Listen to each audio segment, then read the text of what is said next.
নবী সাল্লাল্লাহু আলাইহি ওয়াসাল্লাম মৃত্যুর সময়ও কার কথা ভাবছিলেন জানেন? যখন রাসূল সাল্লাল্লাহু আলাইহি ওয়াসাল্লামের মৃত্যুর সময় ঘনিয়ে আসে তখন তিনি অনেক কষ্ট অনুভব করছিলেন।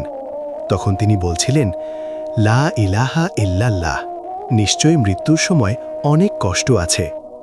এই হাদিসটি এসেছে সাহিহ আল বুখারীতে।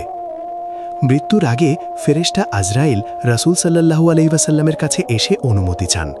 অনুমতি ছাড়া তিনি নবীর রূহ কবজ করেননি। এরপর আরেকজন মহান ফেরেশতা জিবরিল আলাইহিসসালাম উপস্থিত ছিলেন। রাসূল সাল্লাল্লাহু আলাইহি ওয়াসাল্লাম মৃত্যুর কষ্ট দেখে নিজের উম্মতের কথা চিন্তা করলেন। তিনি বলেছিলেন, আমার উম্মত, আমার উম্মত।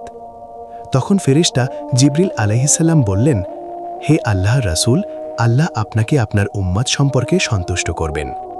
এই বর্ণনা এসেছে সহিহ মুসলিমে।